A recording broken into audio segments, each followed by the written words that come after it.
Hello, ladies and gentlemen, and welcome to another edition of the Daniel Hendrick Experience, season number 3. Can you believe that? Oh my God, it feels like we just started this the other day. Anyhow, I am so glad that you are here. I'm so grateful for all of the letters and emails that I'm getting from you guys. Thank you so much for that. For those of you who have not responded to become a member or subscribe, please do so. Go to danielhendrick.com. There you'll see the podcast link. Click on that. Go to Buzzsprout, which is the website that sponsors the podcast. And there you can hit the subscribe button. It's only $3 a month, and it'll help keep all of this going. And keep these interviews going with all of these great opera singers from around the world. Like we have on today, Italian-American soprano Angela Maria Blasi is with us. She is one of the world's leading lyric sopranos. She started her career in Andrew Lloyd Webber's musical Evita, touring the American West Coast between 1980 and 82. Well, after winning a prize in the Metropolitan Opera competition, she traveled to Europe and became a steady member of the Wiesbaden State Theater in 1982. Not only is she a Grammy Award-winning artist for her recordings of different opera pieces, but she's performed regularly with international houses and festivals of the world, including Munich, London, Milan, Brussels, Florence, Hamburg, Berlin, and of course the Metropolitan Opera. So without any further ado, let's bring in Angela Maria Blasi. All right, ladies and gentlemen, as advertised, Angela Blasi is with us here. My dear, happy birthday to you. Thank you so much for being on the show. Obviously, folks, this was taped a few months ago, but it was her birthday. And before we came on, I sang happy birthday to her. Yeah. I hope I did good. And with a soprano finish. That's it. I did. I did a little yodeling at the end there. So. Yes, you did. Anyhow, so grateful that you are here. I'm a big fan. Thank you. And I was just wondering, where are you right now? I ask everybody that. I am in Fort Myers, Florida, on the very humid Gulf of Mexico. Oh, my goodness. It must be gorgeous there, though. It's beautiful during the winter. It's definitely paradise here from about, I would say, end of October through maybe end of April. It is beautiful. The summer is brutal. Like right now, it's bad. It sounds like here in Phoenix, the same Yeah, equation. except you guys have it drier than we do. I mean, it is just, That's true. You shower, you go out, and you're wet. You're wet. You're just dripping 5 minutes later, it's bad. That's so that part sucks big time. Yeah. But I love it. I never thought I'd end up in Florida, but my daughter actually is the reason I'm here, that I decided to move here. And the pandemic and just a lot of different things. But sure. She is a director of tennis here at one of the big prestigious yacht clubs and country clubs. So I figured she's, this is a good reason to come here and be near her, and I can do teaching either remotely or do what I do, from here too. So that's wow. Yeah. Your speaking voice still sounds so youthful and placed right up there in that beautiful lyrical. I do my soprano thing, I used to have students like this, I used to have a lot of musical theater and commercial students as well as opera and classical. And it's really funny that you say that, because I had a student once, and a great voice, just a belter though, at USC, actually out in California. And the first time she came into the studio, she came in and she said, "So, I'll talk with the with the vocal fry." And I'm like, oh my God! And you want to sing with that? You're like, get behind me, Satan. So I showed, I said, do you ever hear yourself speak? I want you to just record this lesson. I want you to hear yourself actually talking to me too in between what we're doing, and I want you to go home and listen to that. And I want you to just, kind of concentrate on maybe elevating it a little bit up further with a little more support and away from this. It's a California thing too, I'm convinced. I am total. I'm Right? like a big studier of that. Are you? Okay, so That don't you find it worse in California? yes. Oh, totally, totally. And There's a. I came from San Fernando Valley where everybody talks like this. Oh my God. Did you see that coffee commercial where that guy makes fun of the girl? Oh no, I haven't So seen she's that. there. May I take your order, please? And he's like, yes, I would I like a did see double this. espresso. She says, why are you talking like that? He's like, why are you talking? And it's exactly that. Oh, that's so It's funny, such a isn't it? product of the culture and the sounds of, and that studying how people speak around the world Hmm. is so fascinating to me. For instance, when I hear somebody doing this low thing here and they're like Hmm. that, and I'm like, okay, can you pretend you're British a little bit? And all of a sudden, they talk like this and they have head voice. And I'm Isn't like, that oh, strange? okay, now we're getting there a little bit. Is it, yeah, is it like, I don't know what it is. I think it's laziness, Yeah, truthfully. I yes, just, and I catch myself doing it too. It's not like I'm, all perfect and stuff, but I catch myself sometimes just like, going like this or something, sure. just I'm really tired or I'm just, I catch myself and I have to start speaking properly then. That is Yeah. so wonderful. So, do you see the correlation between holding that position and singing? You're Oh, speaking to your singing? huge, huge. Uh huh. Yes, I find it extremely, uh, yeah, it's bonded. Right? Because because I find when I'm being lazy and I'm talking down here and doing all this kind of lazy Mm-hmm. stuff, really not supporting it and stuff. And I mean, I've sung all kinds of stuff, where I've had to I go down love in there that. too. But I find that when I do elevate my speech to this supported place, that when I do start to sing, whatever it is, it's more comfortable. Mm-hmm. Mm-hmm. It goes right in faster. I get the resonance faster. And do you? I'm listening to the vocabulary that you're using, and Hmm. you set up straight, and Hmm. then you referred to it as supporting the sound, as Hmm. opposed to what some might say. And you're the maestra, so you correct me. Some might say you're just adding head voice. How do you feel Um, about that equation? I feel for me, it's funny because I had a couple of teachers, and some of them didn't even stress that support thing at the beginning. Mm.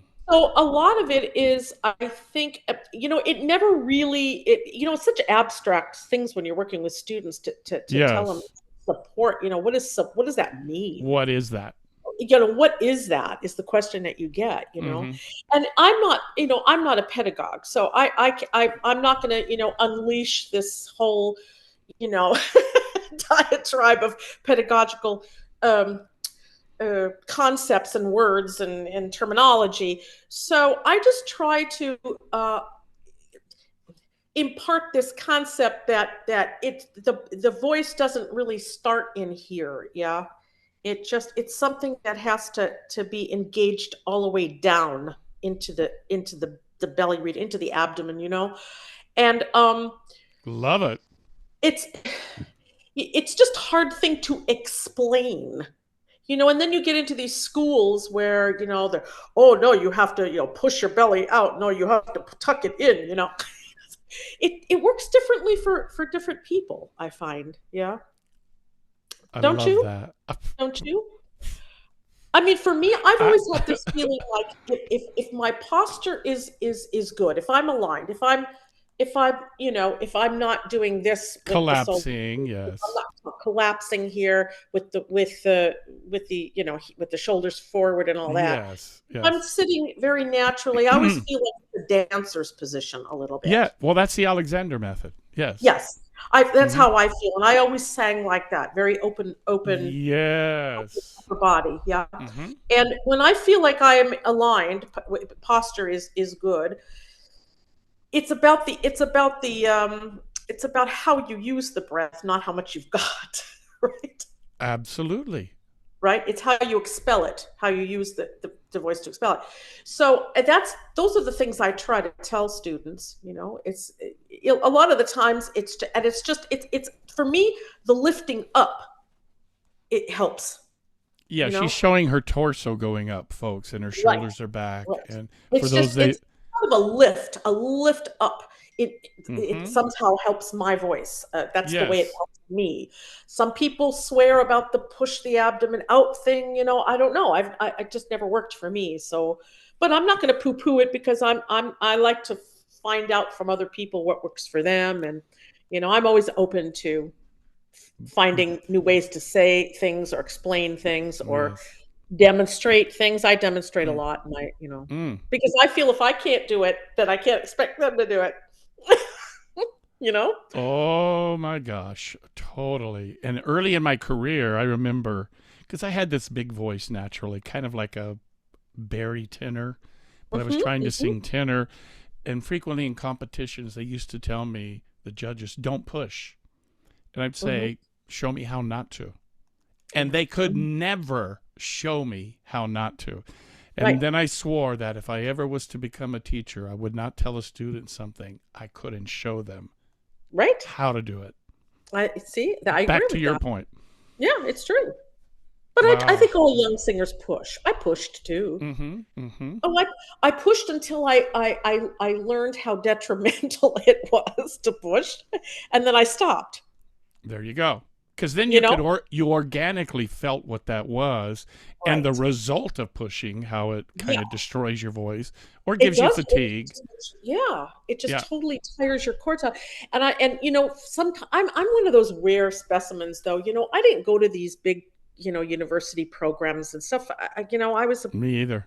Mm-hmm. a you know, yeah, I didn't attend one of these big music schools, and I didn't get mollycoddled. And I went to a school where I just learned music basically, and not a lot of voice, just. Mm-hmm. But you learn as you go. I'm like that part of our generation.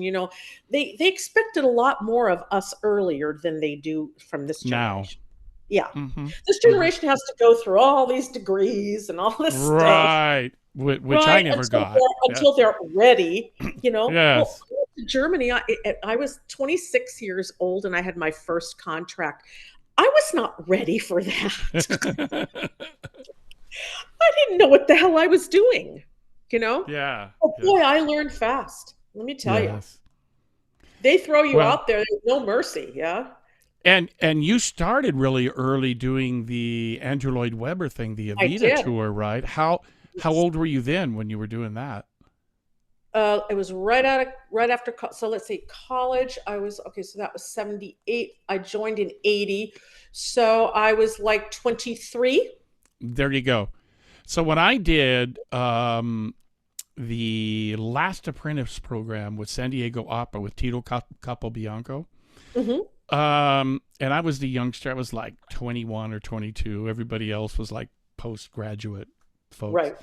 But at the end of it, he took me aside and said, "Look, you have the voice, but you don't know how to move on stage yet. I want you to go do Broadway shows."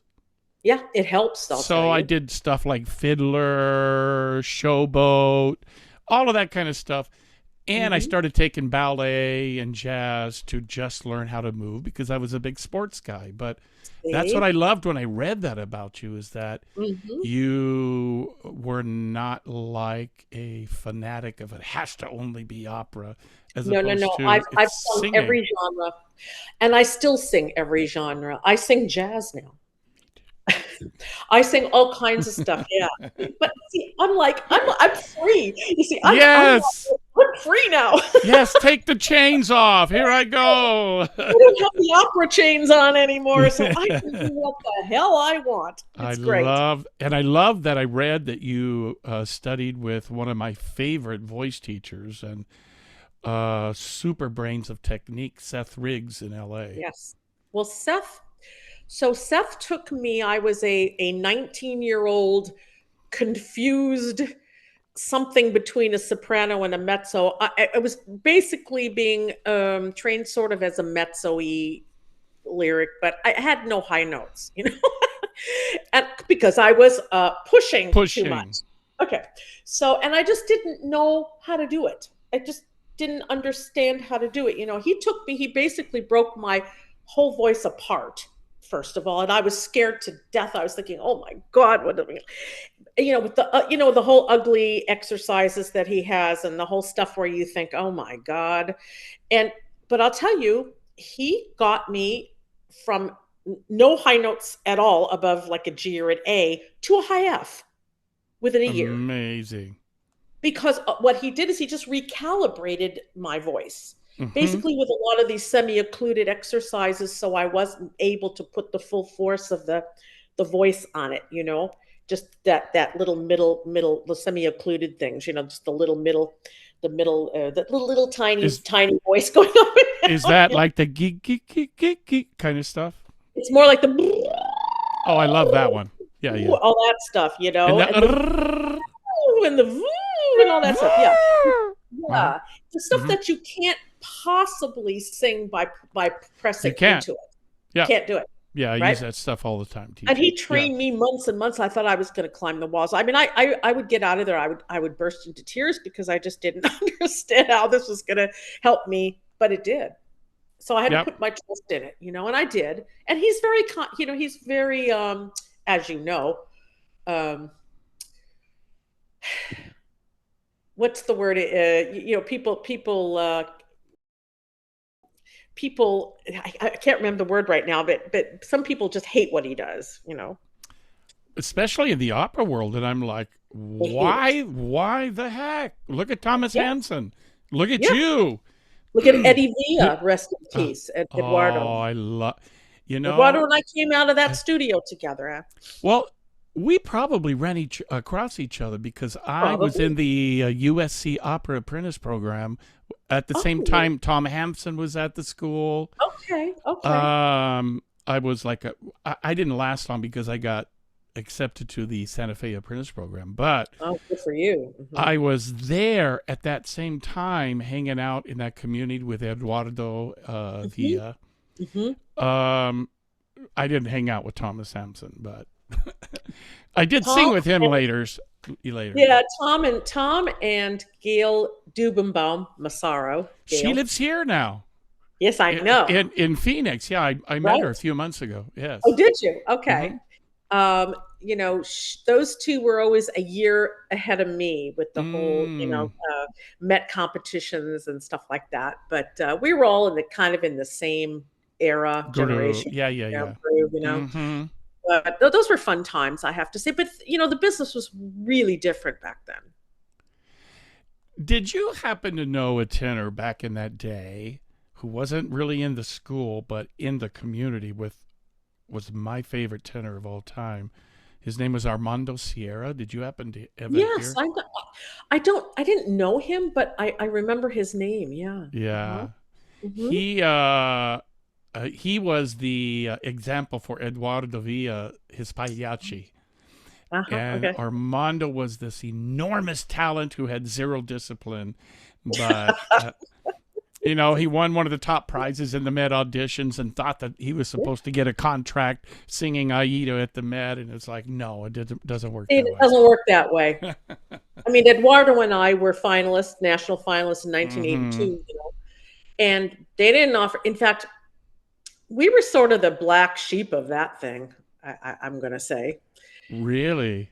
yeah. Because Well, you weren't college grads, is that why? Or well, we were college grads. I mean, oh, yeah, okay, we had our regular undergrad degrees. I got that. got it. Um, I just don't have a master's in music because back then nobody cared if Nobody you had. did exactly. Nobody cared. You just, if you had the talent and you had some experience and you were good on stage and you went and auditioned and stuff and they liked you, you got hired. Period, paragraph.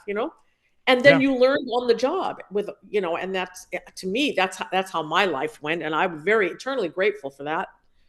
Honestly, Okay. I'm very, very grateful for Yeah. the fact that I didn't have to waste 2 years doing a master's degree. Hey, Pavarotti didn't have a master's in music, so there you go. You know what I'm saying? Now, I'm not knocking education. God, if anybody listens to this, they're going to say, because I taught in colleges. You know, I've taught voice at USC, at Azusa Pacific. I headed up the vocal department there. And I'm teaching here at the community college here right now, a few hours a week. But Mm-hmm. well, I'm not anti, education. But if you're serious about being an opera, let's just say, it's fine the master's degree, but then try to get into a conservatory where you don't have to do all that other stuff. Okay. If you're Yes. really serious about it, you need to do performance, not sit there and write papers about stuff that, you know what I mean? That Uh-huh. that's It's because like I'll be talking to a young student, and I'm like, okay, I want you to go hear a little bit of Maria Callas singing that, or Geely, and they're like, who? yeah, they don't know. They And I'm don't like, know. you graduated from Manhattan School of Music, and you don't They know? don't know. Well, And, especially in America, because yeah, Americans and European systems are just so different so from different. so different. And I really grew up and was schooled in the European system. Mm. So for me, when I came back to the Met, I just kind of went, huh? I, I was like, why you all are just so What? everything was the whole vibe is different here. Mm-hmm. Mm-hmm. First of all, it's super competitive in this, okay, Right. in America. It's awful. It's like politics. Yes. Okay. Yes. I It's agree. to me, it's like it's a close, it's just right next to politics because everybody is just so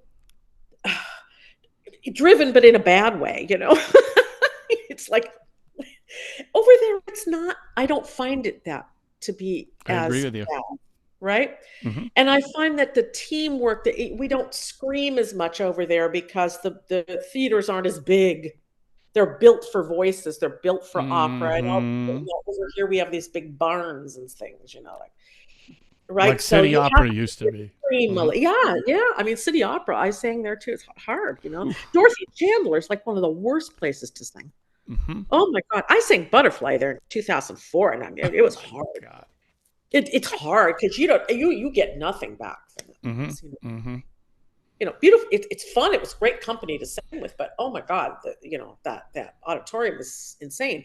But I find like I was lucky in Europe because I started out in Wiesbaden, which was a sort of a middle house, and they just I here's the funny thing. My audition there, I think I was 26 and a half, something like that. And it was a cattle call, it was like a million sopranos going for the same position. And I put my little dress on, my little audition dress on, and I warmed up and I took my little water and everything. And I heard everybody ahead of me singing Mimi, singing Mimi, singing Mimi, right? And I thought, nah, not going to do this. I'm going to go sing Musetta because I knew both. Mm. So I went out and I was cute. I was a little size 2 when I was like 26. I was cute. And I just went out there and I'd had all that, all that Evita, Andrew Lloyd Webber, Uh-huh. stage Experience. presence, right? Well, I just went out there and I just, handed them a Musetta and they hired me right there and then. Isn't that great? Just like that. Because Wow. I dared to be different. I thought, because how you get intimidated when you hear other people, Yes. especially when you're young and you're standing in an audition and there's all these people standing there and you're like, and you're listening to somebody do it and you're going, oh God, she's so good. Or, oh God, he's so good. Right. Which Yes. you never do because it's psychologically really bad. Right. But in this case, I thought, I'm just going to go out there. I'm going to take a risk and I'm going to sing something else. That's better Good for for me. you. There you go. That sold me better. I remember in my early days, my agent would say, I don't want you singing Nessun Dorma in the audition. Why? Well, everybody tries to sing it, and nobody sings it as well as Pavarotti, and that's what the judges have in their ears, is that guy. True, though. And you're never going to compete with him. Exactly true. Yeah. So I sang Lamento di Federico or Louisa Beautiful. Miller or something like that. Yes, yes. And no, I mean, some tenors sing Lamento di Federico, but not a lot of them. It's not something that you hear really super often, but it's Yeah. beautiful. I love It's Alesiana. That's a beautiful opera. yes, I love it too. It's And really that fun. aria, I would do auditions and love it so much I'd get chills in my body when I was singing it. I gave But myself chills. isn't that sort of why we sort of do it? Yes. I mean, the money part and the making a living part, that's one aspect of it. I mean, how I feel sorry for them today. I don't know how they make a living today. It's after this COVID and after all the shutdowns and all Hmm. this, and just the whole everybody trying so hard to make a living at this, so hard. It's just almost impossible nowadays. Yeah, and doing the podcast, I've talked to people who are quote stars, and Yeah.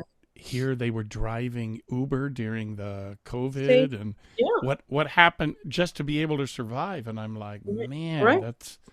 that is It's so. sad. It's really hard. Mm-hmm. I'm so glad that I was spared that. I mean, I went into management, as you probably know, right when I stopped singing Mm. opera. People say, "Well, did you stop singing?" I said, "Well, I stopped singing opera."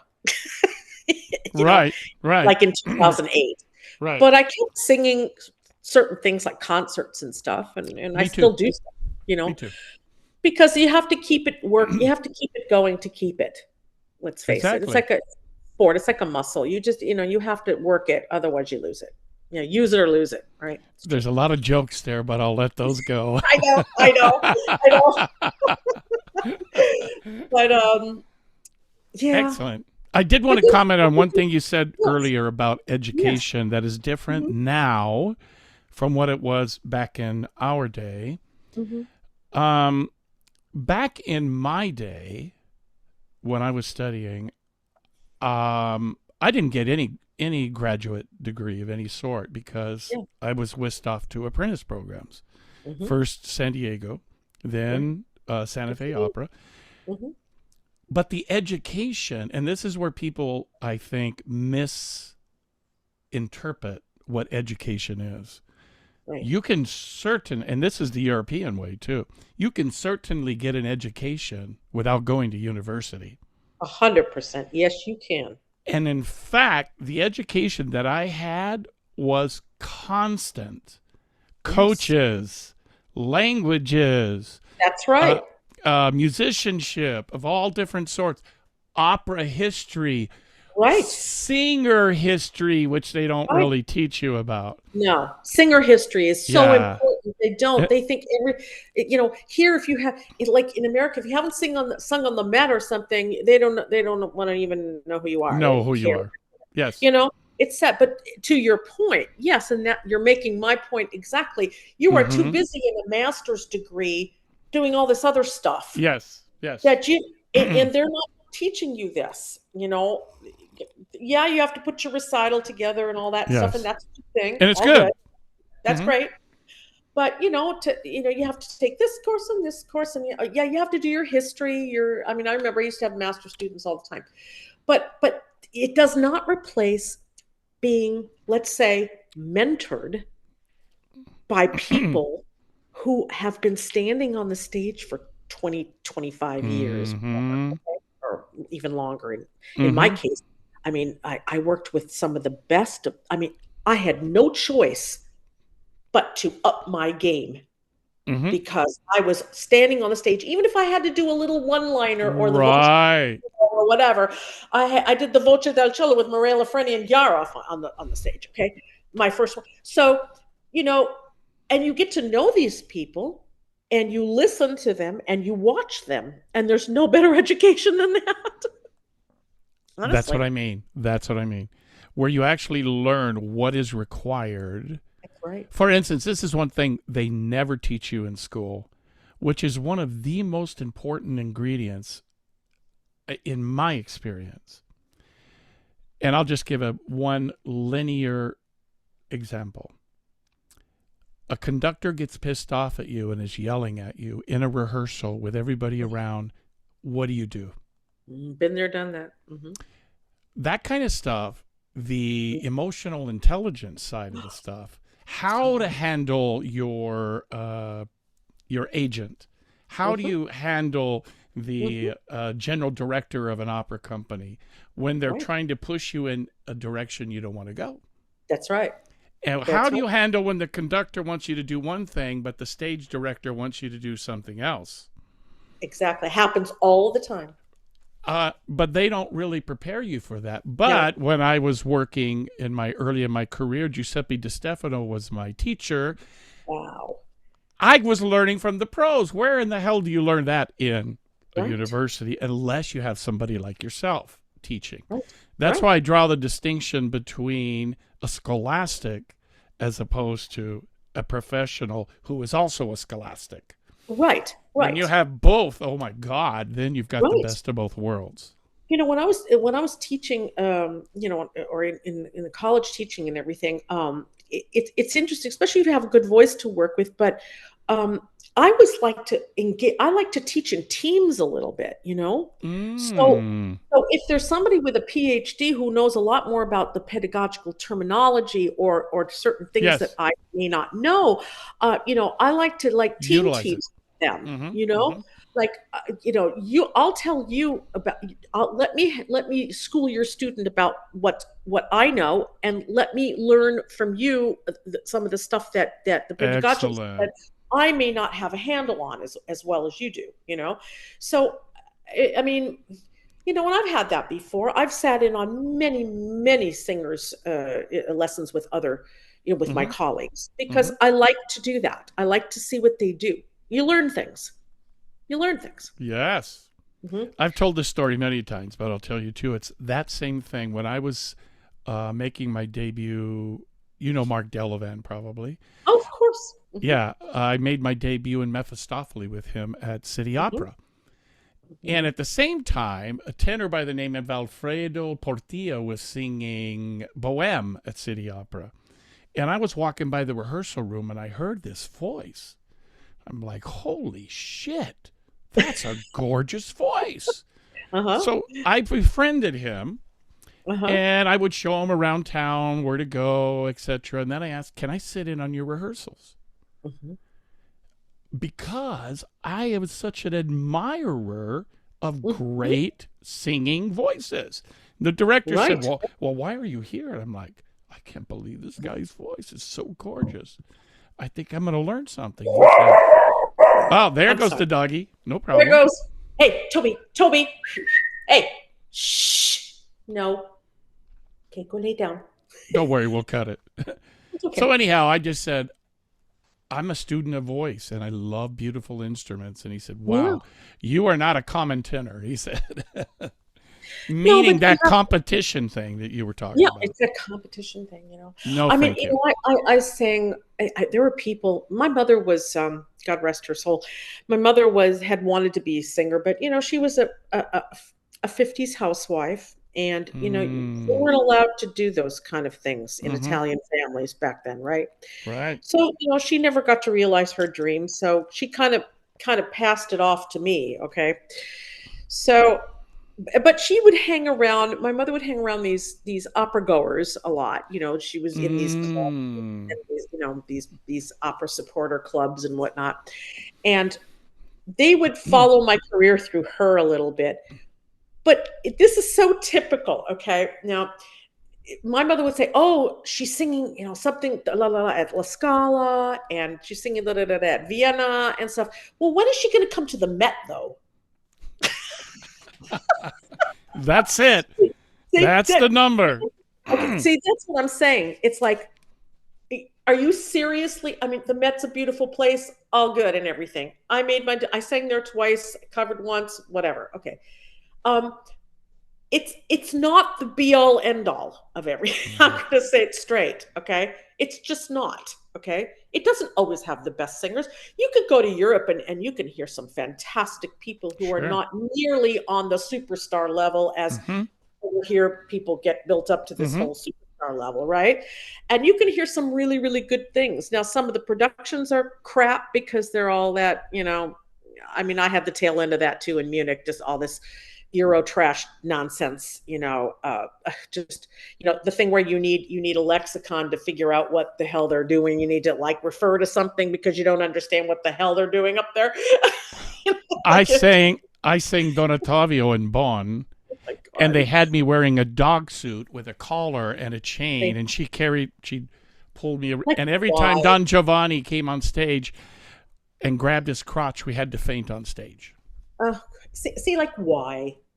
You know why? because they're bored. They're Because bored they're with it. bored, and they want a shock. It's a shock element. I get it. Mm-hmm. Like that person puts their stamp and their name on it. And but I wouldn't want my name on something just because it's outrageous. I would like them to stamp it. This is beautiful, or this is moving, or this is That's right. touching, or Artistic. this is Artistic. Yeah. artistically. But these people are just like crazy. Some of them, Yeah. yeah, Yeah. I get it. It's wow, fascinating. Well, let's yeah. play something of you. I Oh, know okay. the people are just dying to hear from you, Oh and I gosh. got some stuff here. All righty. So we have Joseph Marks. You want to tell us about this? Well, Joseph Marks, that was an interesting project. Stephen Sloan, conductor Stephen Sloan, called me up one day through my agent and said, "You'd be great. We want to do a whole recording and performance of you and Stella Dufexis. Will do the mezzo, part of them, the lower laying songs, and we want you to do the soprano ones." And I'm like, "Yeah." And so this was with the yeah, I'm about um, this is with the Bochum Symphony, and it was a beautiful project. I had it done in a few days, and all of a sudden, believe it or not, it was nominated for Grammy. I read that. Yeah, and it Mm. was just the whole thing. Us, them, the orchestra, the whole thing, and it was very exciting because here was this Bochum Symphony, which is not like a world famous symphony or Yes. and Stephen and us, and just this kind of a very humble project turned out to be a Grammy nominated album, right? So it's beautiful, and I have a very it's very Strauss like, but at that point in my career, I was like ready to do that stuff. I was singing Mm-hmm. for songs, and I was getting more mature, and it was a beautiful project, and I love the songs. I really do. I love them, and they're getting a little bit more popular nowadays. People are putting them on Mm-hmm. recitals Mm-hmm. and singing. You see them on YouTube now. So several sopranos are starting to sing them and stuff. They are beautiful. Then Zubin Mehta picked them up, and we took them on tour to Vienna and Los Angeles, and we did concerts of, like, I had 4 songs to do. A very, very different singing them in a big hall, though, because it's a big orchestra. It's like a Wagner orchestra. It's big. Um, Mm-hmm. so that was kind of different, but beautiful. I think you either like them a lot or you're kind of like, I don't know.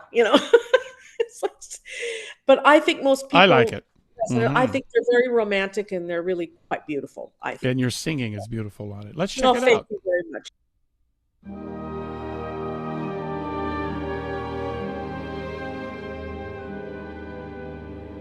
Hat dich die Liebe berührt, still unter Lärmen Folge, gast du in goldener Wolke, sicher vom Gott geführt.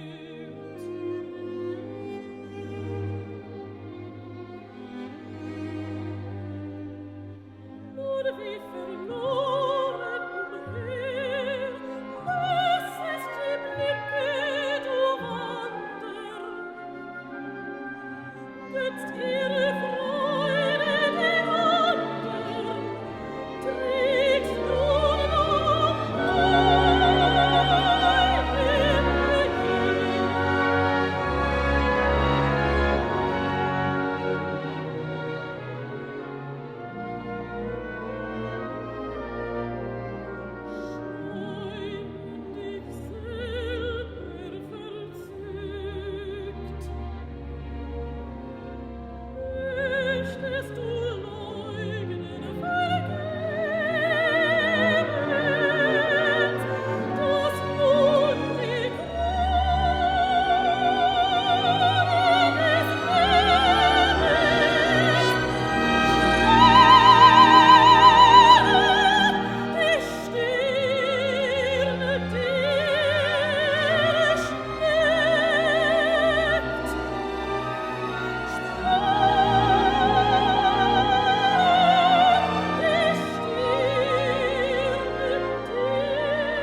Damn, girl.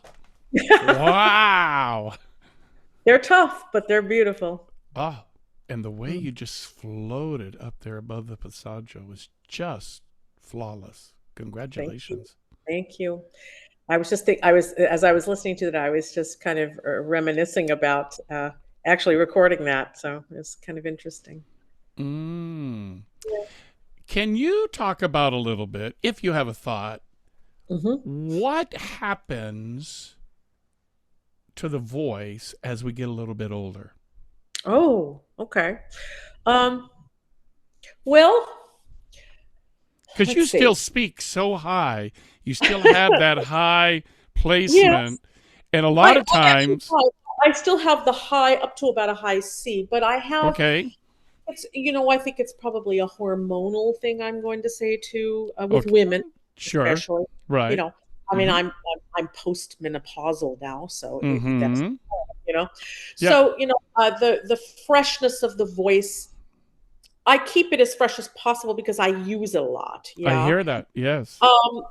And I don't have a wobble, and I don't have, because I have a good support system. So I've, you just have to keep using it. That's the most important. I'm not getting crazy with it, pushing, trying to well, now I can do dramatic things because I'm older. No, because there's a natural voice in there, and there's a certain, I find every voice there's a certain repertoire that fits it. Yes. Right? Yes. Now, yeah, could I turn around and sing, Isolde? I could sing the notes, sure. I could get every note in it, but is it right for me? No. Even if I'm older, no. It wouldn't even cross my mind, do you know?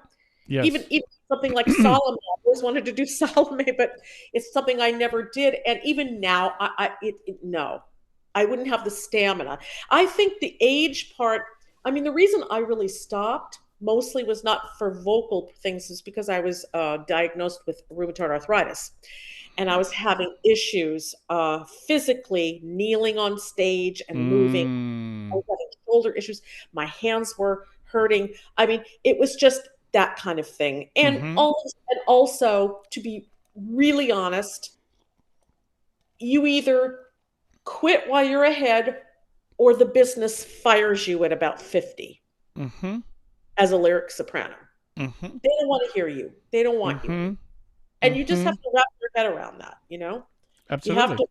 You just have to be like on the ground and just really realistic and say, okay, as a lyric soprano, I did Butterfly. That was the tops for me.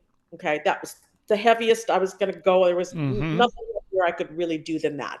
That was the limit of where I could go with my vocal abilities. Maybe a Tosca, but I'm not a Tosca. Look at me. I'm like a little Italian girl. Nobody's going to get, like I'm a Susanna, I'm like I'm a made type, even in my older age, I'm petite and I'm Italian. Nobody's going to put me up. I'm not statuette. I'm not a Tosca. So it's like, okay, who needs it, right? So it's just, but you have to, the age thing is a big deal. For a soprano, I think it's hard. I'm not gonna beat around. Yes, it's hard.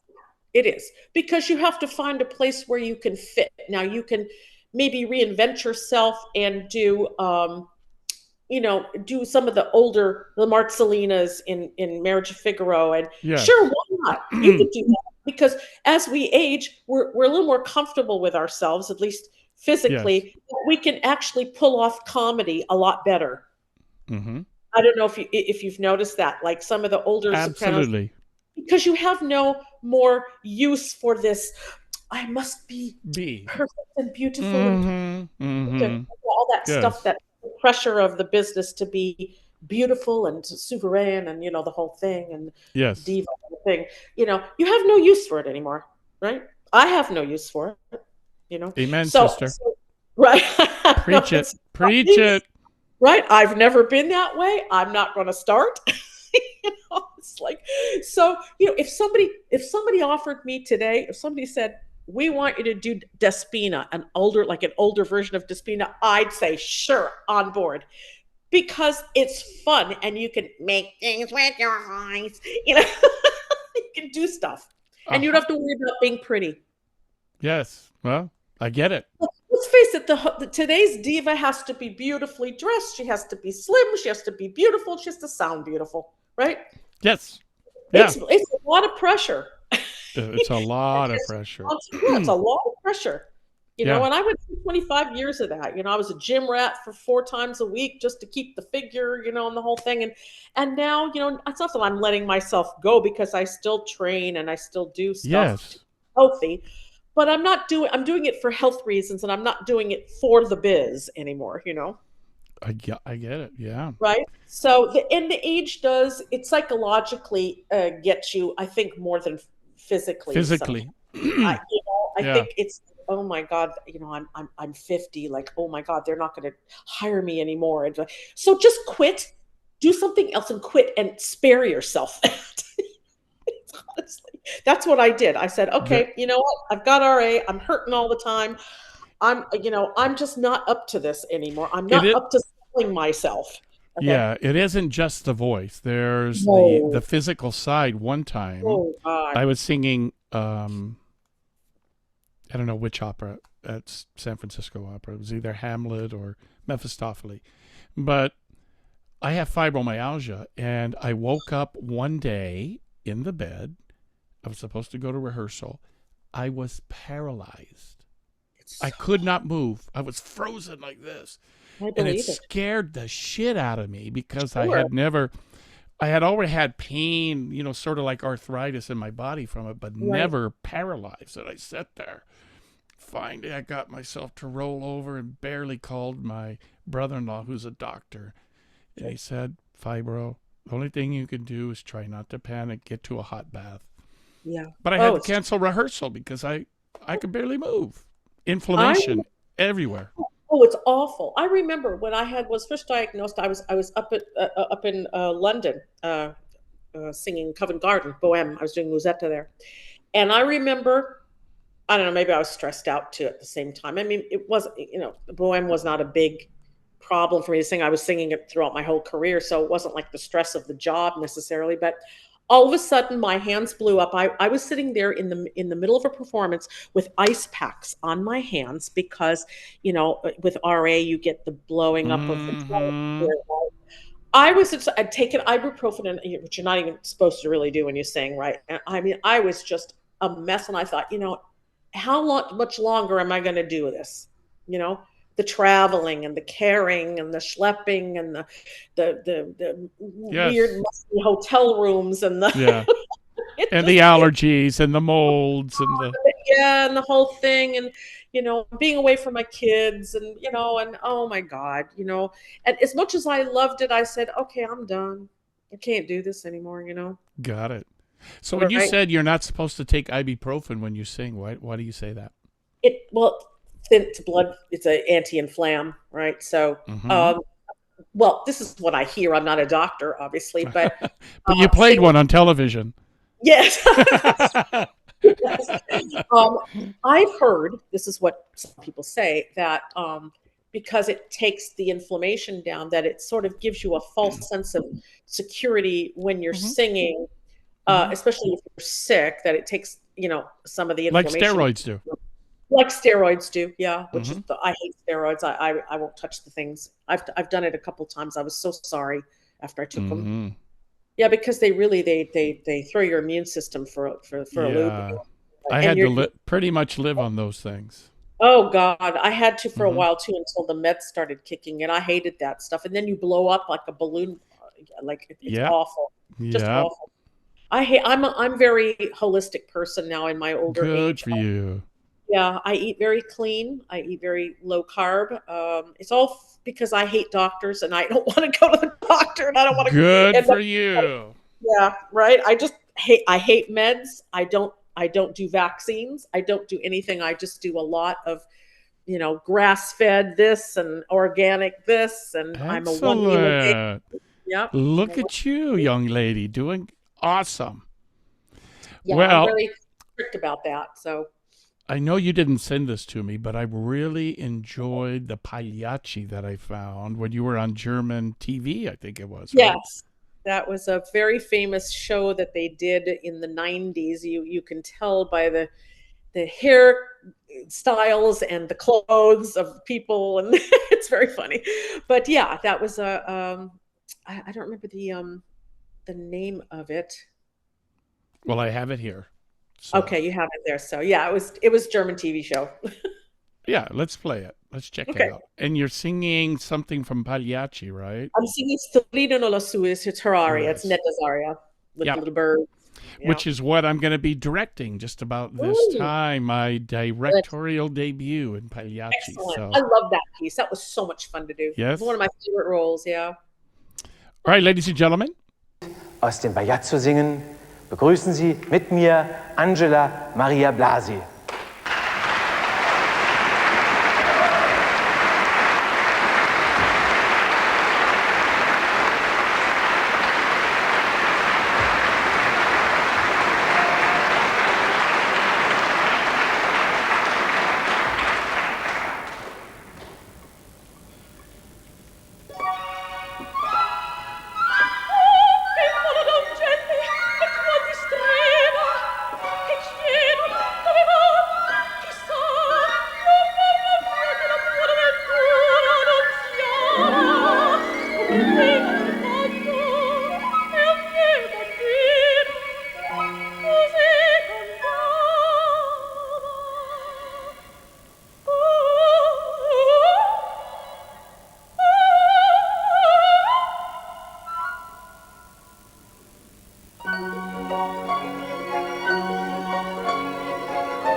I think they loved you. The way Well, you just seem to go into another gear on the top, it just is so exciting. Wow. you know what? Thank you. That's something that took a while to learn how to do. Mm-hmm. Um, and I think very instrumental in learning how to spin the voice like that was Lucia Pop because she mentored me quite a long time there. We sang together. Mm.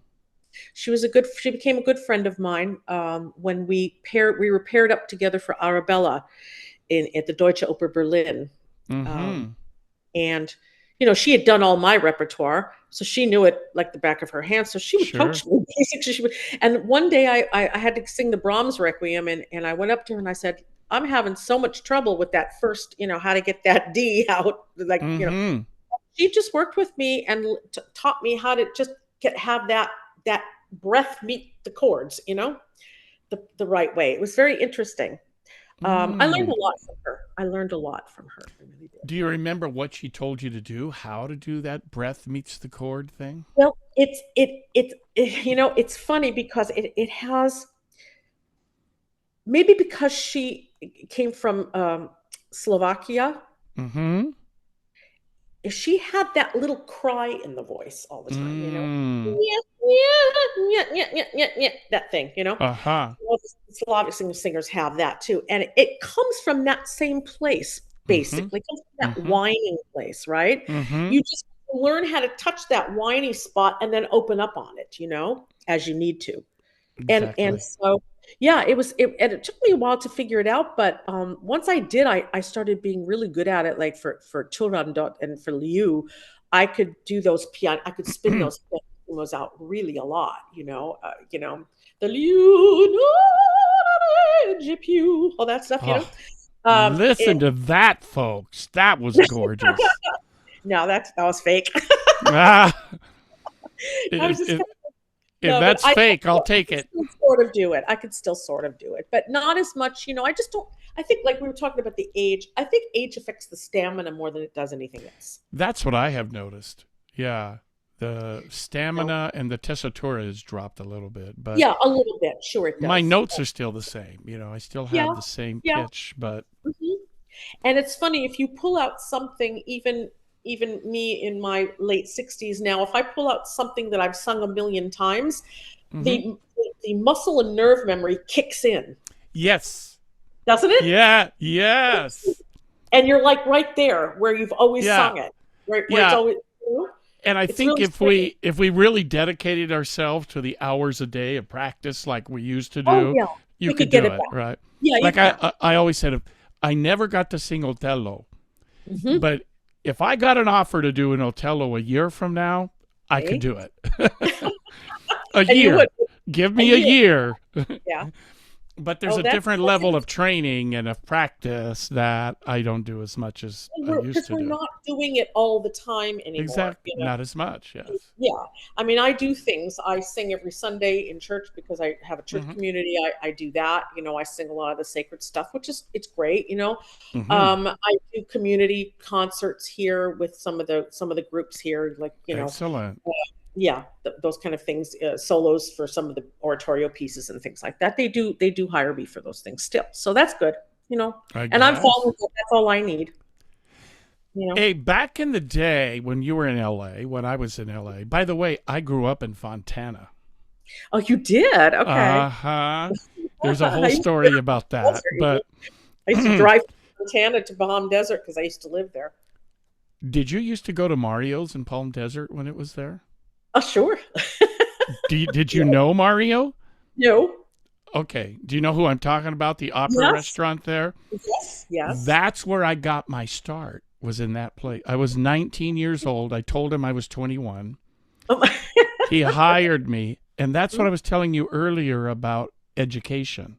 mhm. Because at the end of every night, well, not every night, but many nights with Mario, we would go to the bar after all of the customers left.